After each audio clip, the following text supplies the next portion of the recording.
Hello दोस्तों, magic mathematics में आपका स्वागत है। परसेंटेज का चौथा दिन है आज। परसेंटेज का फोर्थ डे है और फुल्ली ट्रिक से रहेगा। ध्यान दीजिएगा, आप लोग सीखिएगा। कह रहा है इसमें RS 1.25 RS 10 का कितना प्रतिशत है, यही कह रहा है। इसमें करना क्या है, RS 1.25 10 का कितना प्रतिशत है, इसको इस प्रकार कर लेंगे। जो पूछ रहा है उसको ऊपर लिखेंगे, जो नहीं पूछ रहा है उसको नीचे लिखेंगे। तो 1 0 से 1 0 आपका क्या हो जाएगा, 12.5% है। यहाँ पे 1 0 है और यहाँ पे 2 अंक बाद दशमलव है। तो जब 1 0 से 2 अंक बाद दशमलव को गुना होगा तो 1 0 है तो 1 अंक बाद बच जाएगा दशमलव। अगर इसी में रहता 100 से इसको होता गुना तो यहाँ से दशमलव हट जाता। ठीक है, जब यहाँ पे 100 से 1.25 को गुना होता तो इसमें से दशमलव हट जाता। तो यहाँ पे सिर्फ 1 0 है, सिर्फ 10 से गुना हो रहा है तो इसमें 2 अंक बाद दशमलव है तो 1 अंक बाद दशमलव बच जाएगा। तो आपका हो जाएगा 12.5%। अगर इसको आप पूर्णांक में लिखते हैं तो 12.1/2%। आपका ऑप्शन में ऐसे रहेगा या ऐसे रहेगा। अगला सवाल है दोस्त, बोल रहा है एक व्यक्ति को 20% वेतन वृद्धि प्राप्त होने पर उसका वेतन ₹24,000 हो गया है। तदनुसार उसका पूर्व वेतन कितना था। तो देखिए, पूर्व वेतन इसका 100 है, ठीक है। पूर्व वेतन 100 और 20% के बाद वेतन 20% वृद्धि के बाद वेतन 120। ठीक है, पहले था वेतन 100 रुपया और जब उसमें 20% वृद्धि हुआ वेतन में तो हो गया 120। अब पूछ रहा है उसका पूर्व वेतन। तो जब पूर्व वेतन 100 था तो क्या हो जाएगा, 100 बट्टा इसमें क्या लिखा हुआ है, 20% वेतन वृद्धि के बाद उसका 24,000 हो गया। ठीक है, तो इसका क्या लिखा है, 24,000 हो गया, यानी यह वृद्धि के बाद। तो जब ये वृद्धि का बाद है तो ये वृद्धि के बाद 120 था तो 120। तो 1 0 से 1 0 12 दूनी 24 2000 हुआ। तो 2000 को 10 से गुना कीजिएगा तो क्या हो जाएगा, 20,000। यही आपका आंसर हो गया दोस्त। कितना हो गया, 20,000। एक व्यक्ति को 20% वेतन वृद्धि के बाद उसका वेतन 24,000 हो गया। जब उसका 20% वृद्धि नहीं हुआ था उस टाइम में 100 रुपया, जब 20% वृद्धि हुआ तो 120 रुपया। तो पूछ रहा है उसका पूर्व वेतन कितना है। तो पूर्व वेतन 100 है तो पूर्व वेतन 100 बट्टा 120 गुने 24,000। तो यहाँ पे जो वैल्यू रहता है ना वही वैल्यू यहाँ पे दिया जाता है। ये जो है 20% वृद्धि के बाद इतना हो गया था वेतन और फिर बाद में 20% वृद्धि के बाद 120 हुआ तो 120, वृद्धि के बाद इतना हुआ फिर वृद्धि के बाद ये।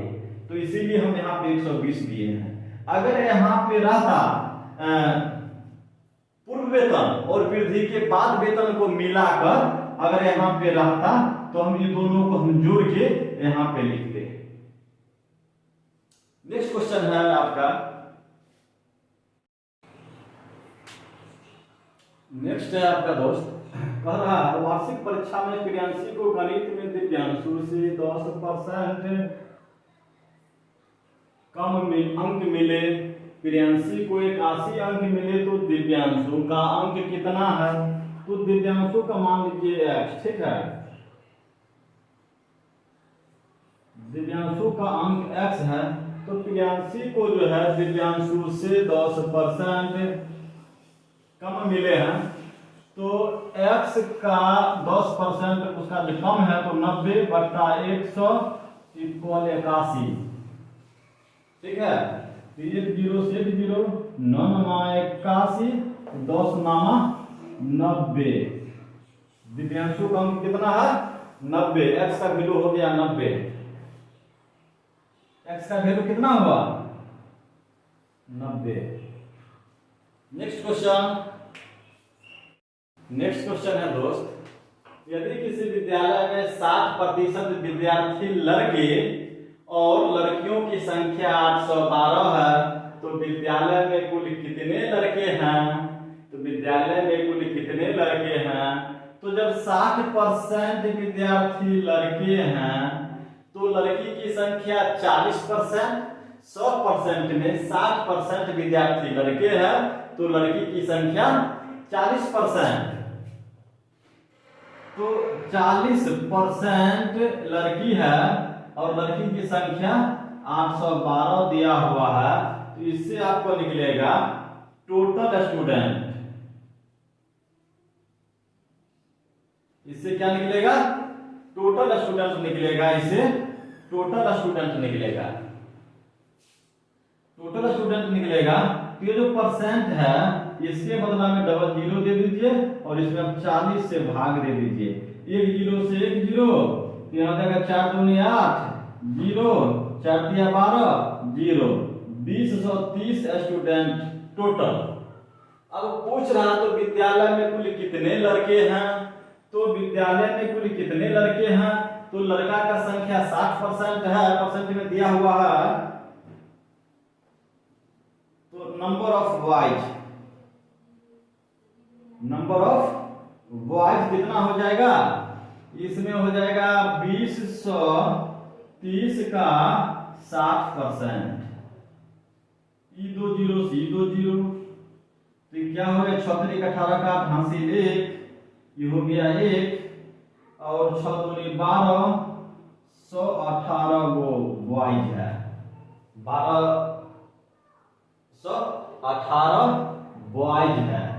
तो जब 1218 बॉयज है और टोटल स्टूडेंट 2030 है और आप लड़की की संख्या और लड़का को संख्या को ऐड कीजिएगा तो ये आपका टोटल निकल जाएगा। तो इसमें पूछ क्या रहा है?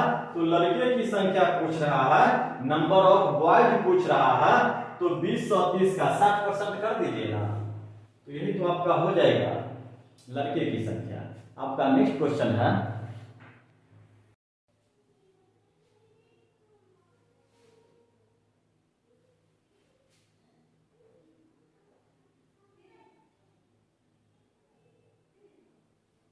नेक्स्ट क्वेश्चन है दोस्त, कह रहा है एक वर्ग में 30% छात्रों के पास मोबाइल फोन है।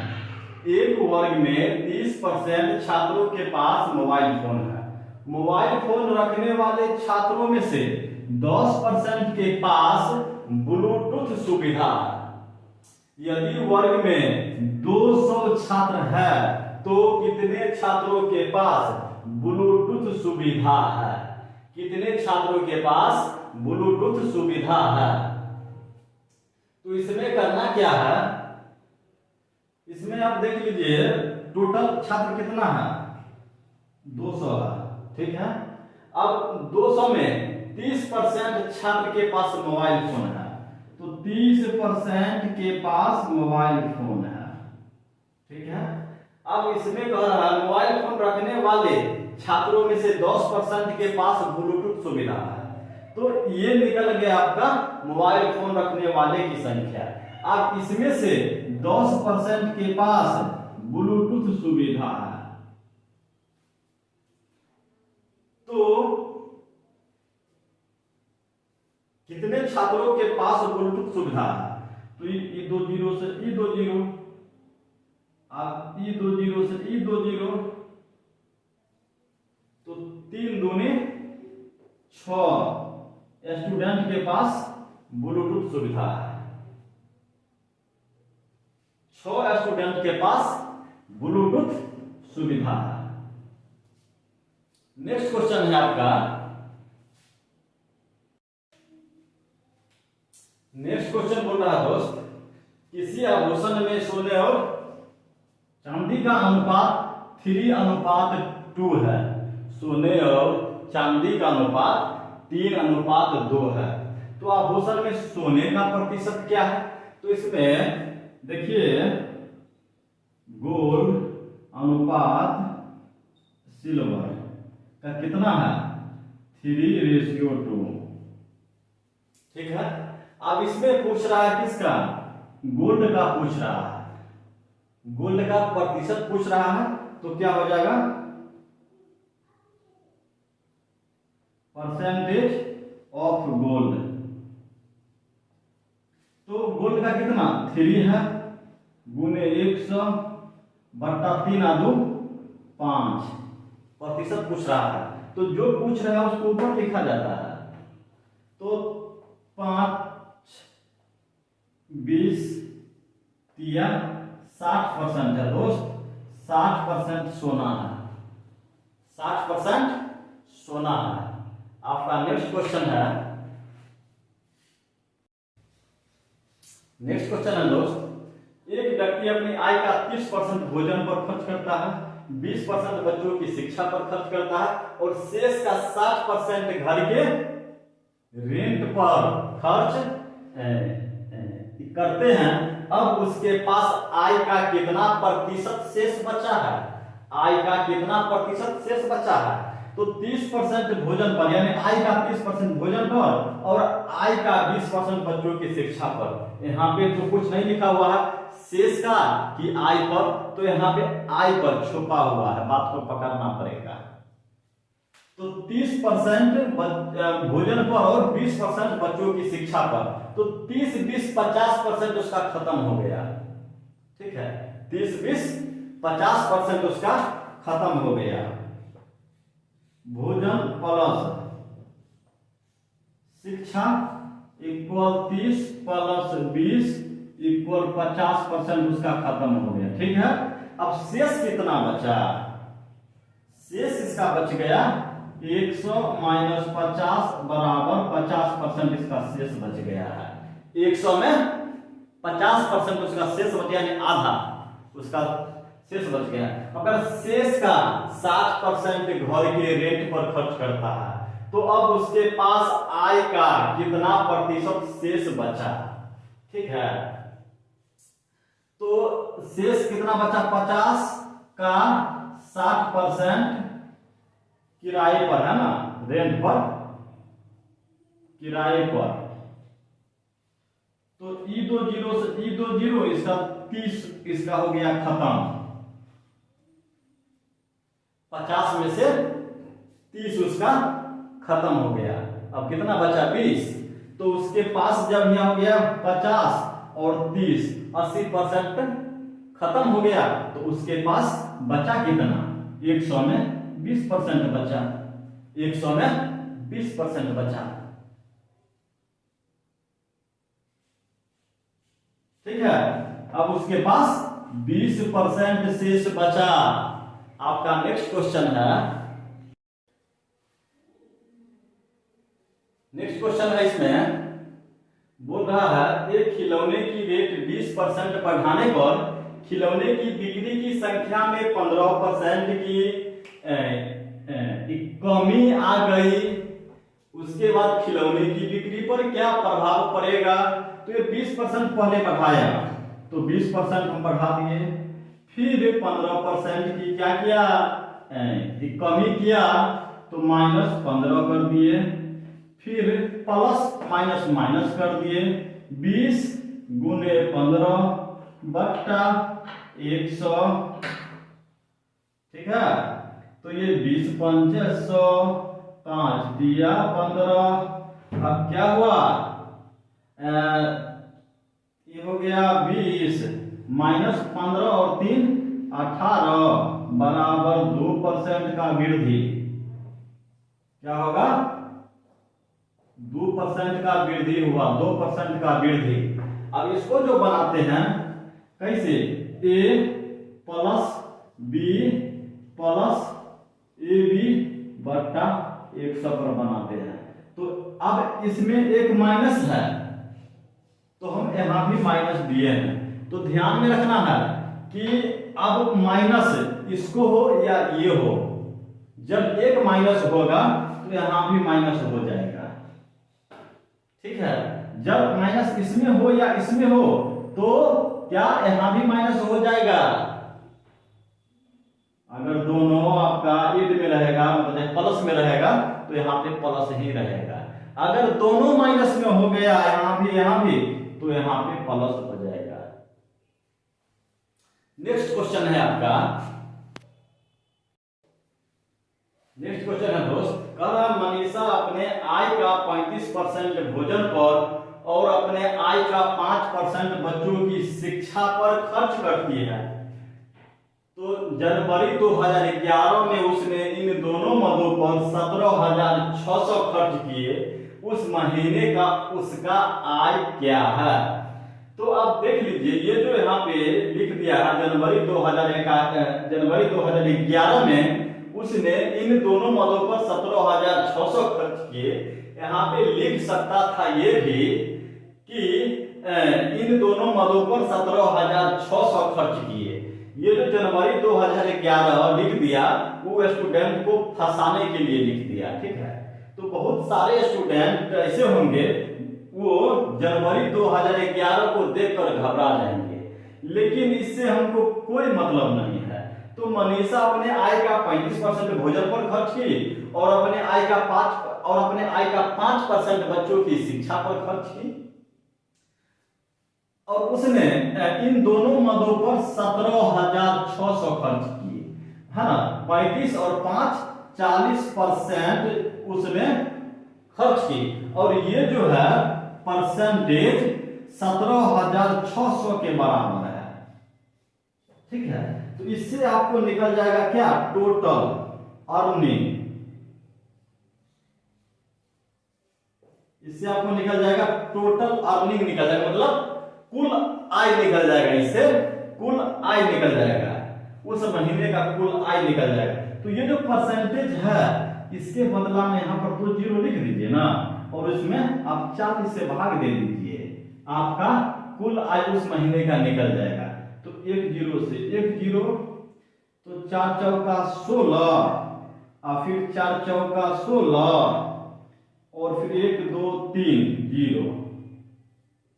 उसका उस महीने का आय कितना, 44,000 रुपया। उस महीने का आय कितना, 44,000 रुपया। समझने में कोई दिक्कत तो नहीं। आपका नेक्स्ट क्वेश्चन है, इसमें बोल रहा दोस्त, कह रहा है ए और बी का मासिक आय मिलाकर 40,000 रुपया है। ए और बी का मासिक आय मिलाकर 40,000 रुपया है। ए अपने आय का 85% खर्च करता है और बी अपने आय का 95% खर्च करता है। अब उनकी बचत बराबर है, तो ए का आय क्या है। देखिए दोस्त, ए की आय बराबर x और बी की आय बराबर y कर लीजिए, ठीक है। ए की आय बराबर x और बी की आय बराबर y, ठीक। अब इसमें जो है यानी x का यानी ए अपने आय का 55% खर्च करता है, तो बचाता कितना है, 15%। ए का 15%। अब बोल रहा है उनकी बचत बराबर है, उनकी बचत बराबर है। तो y का जब b 95% खर्च करता है तो बचाता कितना है, बचाता है 5%। दोनों का बचत बराबर कर दिए। तो इस 100 से 100 को हटा दीजिए ना, ये 5 या 15 या 3 हो जाएगा या 1 हो जाएगा, ठीक है। तो x का वैल्यू कितना, 1, x का वैल्यू 1, y का वैल्यू 3, तो x अनुपात y इक्वल x का वैल्यू 1 और y का वैल्यू 3। ठीक है, अब क्या कह रहा है इसमें, तो a का i क्या है, तो a का निकल गया ना 1, यानी x बराबर 1, x का मतलब a का i निकल गया 1, तो a का i पूछ रहा है ना, दिखाई दे रहा है ना, a की i बराबर 1 गुने यहां हो जाएगा 40,000 बट्टा 3 1 4, 4 दाने 40, ये हो गया 10,000। तो a की i कितना हो गया 10,000, a की i हो गया 10,000, a की i कितना हो गया 10,000। इतना जो हम लिखे हैं आप लोग को समझाने के लिए लिखे हैं, जिससे आप लोग समझ सके। नेक्स्ट क्वेश्चन है दोस्तों, लाइक सब्सक्राइब ईमानदारी से चाहिए। नेक्स्ट क्वेश्चन देखिए, किसी व्यक्ति की मासिक आय 13,500 रुपया थी और उसका खर्च 9,000 रुपया था। अगले वर्ष उसकी आय 14% बढ़ गई और उसका खर्च मतलब व्यय 7% बढ़ गया, तो उसकी बचत में प्रतिशत वृद्धि क्या थी। तो आय हुआ 13,500 और खर्च हुआ 900, किसको, अब बचत निकालिए पहले। बचत बराबर क्या हो जाएगा 13,500 में से 9,000 घटा दीजिए तो कितना बचेगा 4,500 रुपए इसका बचत हो गया। 13,500 में से 9,000 घटा दिए हैं तो 45 इसका बचत हो गया। अब कह रहा है अगले वर्ष उसकी आय 14% बढ़ गई, तो 14% वृद्धि के बाद आय 14% वृद्धि के बाद आय, तो कितना था 13,500 का 114%। ई दो जीरो से ई दो जीरो, इन दोनों को गुना कीजिए कितना होता है 5 × 20 का 0 हासिल 2, 4 × 12 और 5 × 17 और 2 × 19 का 9 हासिल 1, 4 × 3 7, 5 × 12 1 13 का 3 हासिल 1 हासिल 1, 2 और 3 5 और 15,390 जो हुआ इसका वेतन वृद्धि के बाद आय। ठीक, अब कह रहा है और उसका खर्च भी मतलब व्यय भी 7% बढ़ गया। 7% वृद्धि के बाद व्यय, तो व्यय उसका था कितना 9,000 था, तो 9,000 गुने 107 बट्टा 100, ई दो जीरो हटा दीजिए, 107 को 90 से आप गुना कीजिए तो 0 9 7 3 का 3 हासिल 6 6 9 9630 रुपया हो गया व्यय वृद्धि के बाद। अब कह रहा है बचत में, तो नया आय हो गया और नया खर्च ये हो गया, तो बचत क्या हो गया भाई, नया बचत बराबर क्या हो जाएगा 15,390 में से 9630 घटाइए डायरेक्ट, 0 9 में से 3 घट गया तो 6 और 13 में से 6 घट गया तो 7 और 14 में से 9 घट गया तो 5, 5760 रुपए इसका हो गया क्या नया बचत। अब क्या बोल रहा है बेटा, बचत में प्रतिशत वृद्धि क्या है, तो बचत में प्रतिशत वृद्धि क्या है, बचत में प्रतिशत वृद्धि तो करना क्या है, एक बचत ये हो गया और एक बचत ये हो गया, बचत 2 हो गया, तो ये दोनों का अंतर कितना 45 10 55 यानी 1260। 1260 बटा 4500 गुने 100। तो ई 2 जीरो से ई 2 जीरो हट गया। अब 5 9 45, 9 चौक 36, 960। अब 5 से इसको काटिए तो क्या हो जाएगा? 5 एकाई 5, 4 पर 4, 5 रखे 40,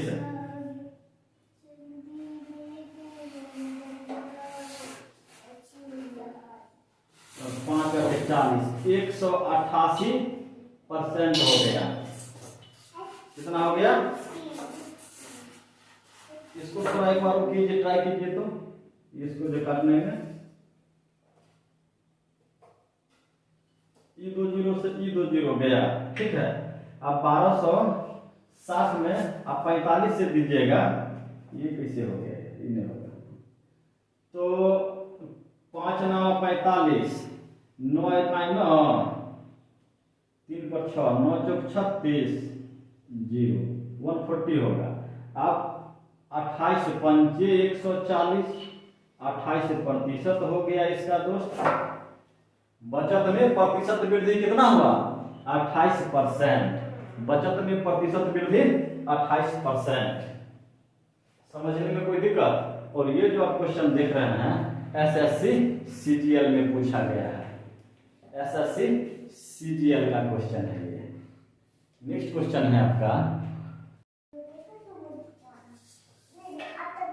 नेक्स्ट क्वेश्चन है दोस्तों, एक परीक्षा में एक विद्यार्थी ने 23% अंक प्राप्त किया और 36 अंकों से अनुत्तीर्ण रहा, मतलब 36 अंकों से फेल हो गया। तो इसी परीक्षा में एक दूसरे विद्यार्थी ने 35% अंक प्राप्त किया और उत्तीर्ण होने के न्यूनतम अंक से 48 अंक अधिक प्राप्त किया। तो पूर्णांक क्या है? तो पूर्णांक क्या है? तो इसमें बोल रहा है 23% अंक प्राप्त किया और 36 अंक से फेल हो गया। तो अगर उसको और 36 नंबर आता तो पास हो जाता, यही ना है। जब उसको और 36 नंबर देके उसको हम पास कर दिए, 23% वो नंबर लाया खुद से और 36 अंक से वो फेल हो गया, तो हम उसको 36 अंक देके पास कर दिए। अब इक्वल, अब कह रहा है 35% अंक प्राप्त किया और उत्तीर्ण होने के न्यूनतम अंकों से 48% अधिक लाया। तो वो 35% अंक लाया और उसमें 48 अंक अधिक है न्यूनतम परसेंटेज से, तो हम उसको 48 घटा देंगे। उसके बाद ना ये और वो दोनों मतलब बराबर हो पाएगा। ये जब 23% अंक लाया और 36 अंक से फेल हो गया, तो उसको हम 36 अंक हम देके पास कर दिए। और ये जो अगला है वो 35% अंक लाया और वो 48% अधिक लाया, तो जो अधिक लाया उसमें से हम घटा दिए, तो ये और वो दोनों बराबर हो गया। तो हम परसेंटेज वाला को हम एक साथ कर देते हैं बेटा, ठीक है।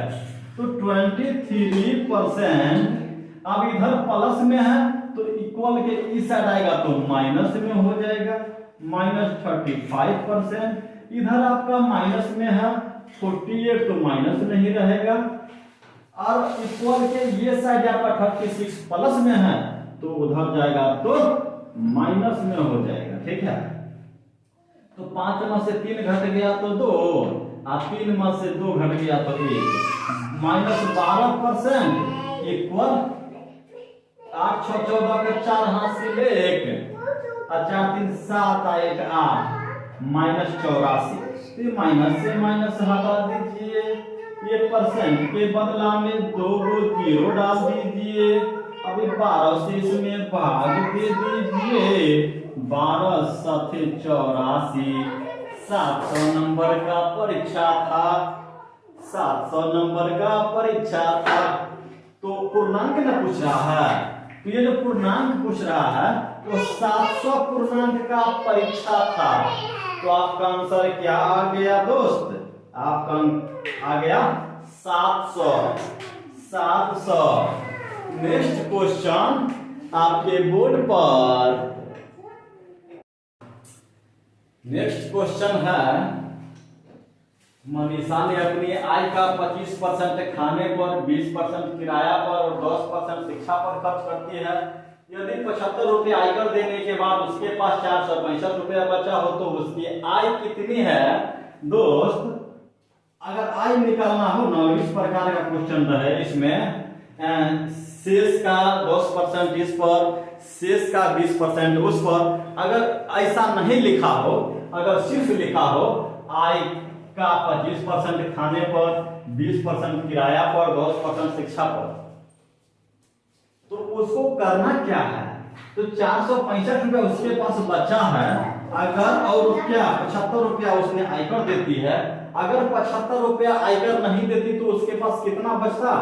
ये दोनों को ऐड कीजिए तो 75 प्लस 465 बट्टा में 100 माइनस 25 अब 20 45 और 10 55, यही ना? उसके बाद तो कुछ नहीं है, अब गुने 100। ये हो गया, दिखाई दे रहा है? तो 5 5 10 के 0 हासिल 1, 7 6 13 1 14 के 4 हासिल 1, 4 1 540, 100 में से 55 घट गया तो 45 और गुने 100, तो 5 नामा 45 और 6 नामा 54, 5 से काटिए 12, तो क्या हो जाएगा? 12 को 100 से गुना कीजिएगा तो 1200 रुपया उसका आय होगा। इसका आय कितना होगा? 1200 रुपया। आपका नेक्स्ट क्वेश्चन बताते हैं, उससे पहले ये कहेंगे कि लाइक सब्सक्राइब जरूर करें, लाइक सब्सक्राइब जरूर करें। चलिए आपका अगला क्वेश्चन आप बताते हैं।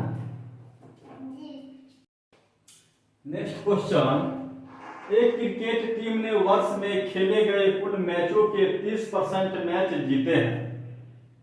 यदि इस टीम ने 55% मैच हारे हैं और 3 मैच बराबर रहे हैं, ये परसेंट नहीं है, ओनली 3 मैच इक्वल रहे हैं, तो टीम ने वर्ष में कुल कितने मैच खेले हैं?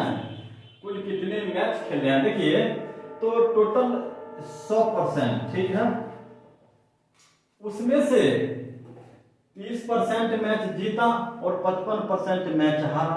55 और 30 कितना?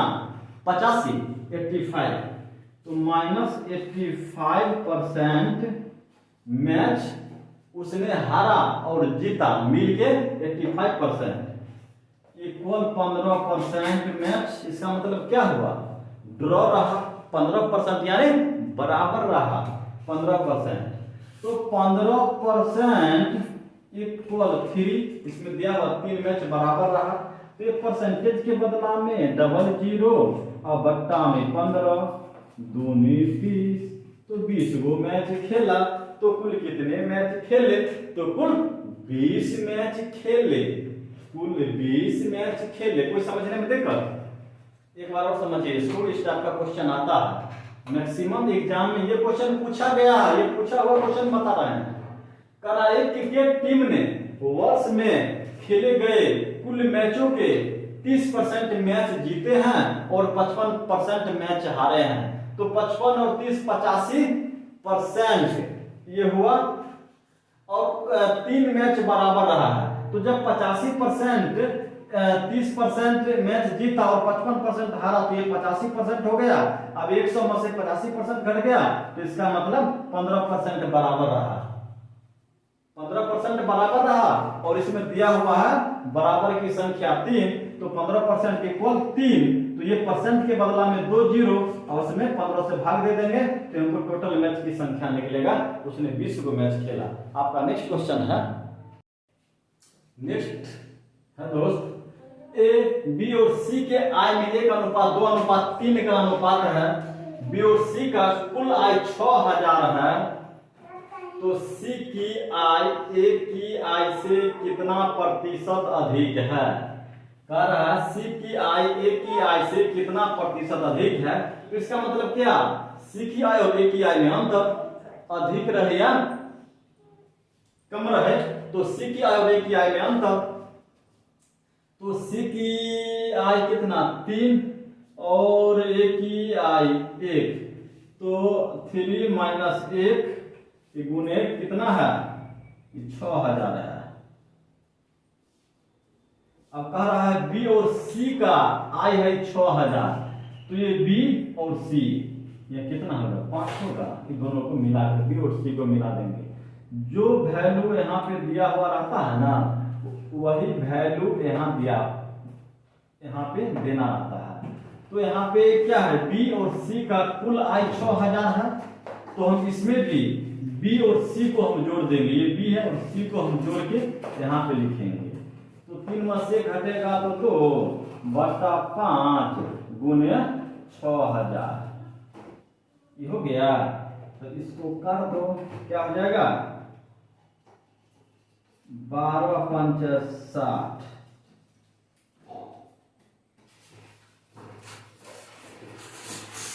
1200 गुने 2400,